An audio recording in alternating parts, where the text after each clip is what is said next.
Welcome to ప్రజానాడి news. పారిశుద్ధ్య కార్మికుల అర్ధనగ్న ప్రదర్శన. శ్రీకాకుళం జిల్లా పలాసలో మున్సిపల్ పారిశుద్ధ్య కార్మికుల అర్ధనగ్న ప్రదర్శన చేసి వినూత్న రీతిలో నిరసన తెలిపారు. సమ్మె చేస్తున్న పారిశుద్ధ్య కార్మికులంతా తమ సమస్యలు పరిష్కరించాలని కోరుతూ పలాస కాశీబుగ్గ జంట పట్టణాల్లో అర్ధనగ్నంగా నిరసన ర్యాలీ నిర్వహించారు. ఈ సందర్భంగా పారిశుద్ధ్య కార్మికులు కాశీబుగ్గ బస్టాండ్ నుంచి కేటీ రోడ్డు మీదుగా మున్సిపల్ కార్యాలయం వరకు ర్యాలీ చేసి నినాదాలు చేశారు. మున్సిపల్ కార్యాలయం ఎదుట ఆందోళనకు దిగారు. అనంతరం అధికారులకు పలు డిమాండ్లతో కూడిన వినతి పత్రాన్ని అందజేశారు. సమ్మెబాట పట్టిన కార్మికులకు వామపక్ష పార్టీల నేతలు సంఘీభావం తెలిపారు. ఈ సందర్భంగా మాట్లాడిన ఏఐటీయూసీ నాయకులు శ్రీనివాస్ సమాన పనికి సమాన వేతనం ఇవ్వాలని డిమాండ్ చేశారు. సీఎం జగన్ పాదయాత్రలో ఇచ్చిన హామీలను తక్షణమే అమలు చేయాలని విజ్ఞప్తి చేశారు. లేని యెడల ఆందోళనను ఉధృతం చేస్తామని హెచ్చరించారు.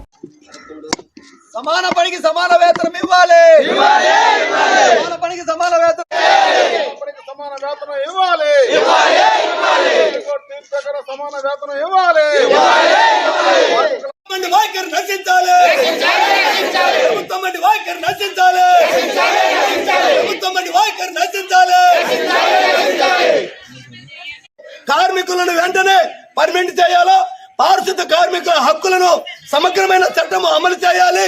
వారికి పిఎఫ్ ఈఎస్ఐ అమలు చేయాలి. అదే విధంగా లీవులు కూడా అమలు చేయాలి. ఈ విధంగా పారిశుద్ధ కార్మికుల పని చాలా, మీరు అంటున్నారు మురికి ఉంటే సూక్ష్మజీవులు చేరి అనేకమైన రోగాలు వస్తాయని చెప్పేసి డ్రైవర్లకు వేతనాలు దళారులకే మెక్కు పెడుతున్నారు. 7వ జీవో ప్రకారము క్రాప్ డ్రైవర్లకు కానీ డ్రైనేజ్ వాళ్ళకు కానీ 18,500 రూపాయలు ఇవ్వాల్సింది 9,000 ఇచ్చి 13,500 ఇచ్చి సరిపెడుతున్నారు.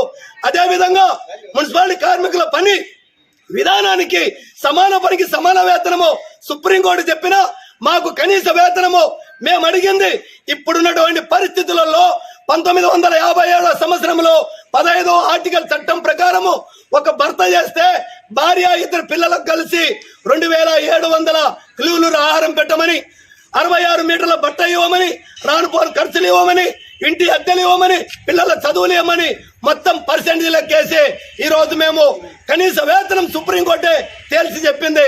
దాని ప్రకారమే అమలు చేయకుండా ఈ ప్రభుత్వాలకు చర్చలకని పిలిచి వారిని కాలయాపన చేస్తున్నారు, మమ్మల్ని ఇబ్బంది పెడుతున్నారు. ఇది మంచిది కాదు.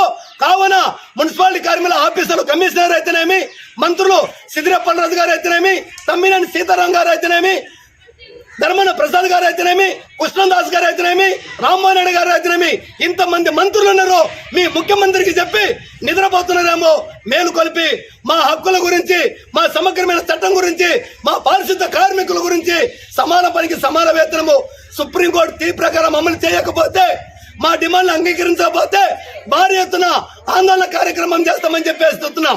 ఇప్పటికైనా ఈ మంత్రులు తక్షణమే కాలయాపన చేయకుండా ఈ మున్సిపల్ కమిషనర్ బొత్స సత్యనారాయణ గారు, ఆదిమూలపు సురేష్ గారు, మీకు జ్ఞానమన్నా కలిగిందో లేదో గాని మీరన్నారు మీరు పరిశుభ్రత చేస్తున్నారు కాబట్టి కరోనా సమయంలో అనేక మంది ప్రాణాలు తెగించి కరోనా సమయంలో పనిచేస్తే ఇప్పటి వరకు కూడా వాళ్ళకు నష్టపరిహారం ఇవ్వలేదు.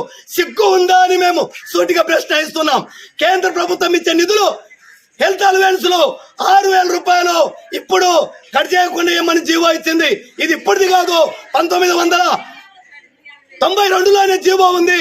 దాని ప్రకారం ఇవ్వకుండా తెలుసుకోబట్టి కార్మికులు ఇప్పుడిప్పుడు మేము మీకు కట్ చేయట్లేదు, అన్ని ఇస్తామని చెప్తున్నారు. అదే విధంగా వాళ్ళ హక్కులు సమగ్రమైన చట్టము అమలు చేయకపోతే కనీస వేతనం 30,000 రూపాయలు ఇవ్వాలి.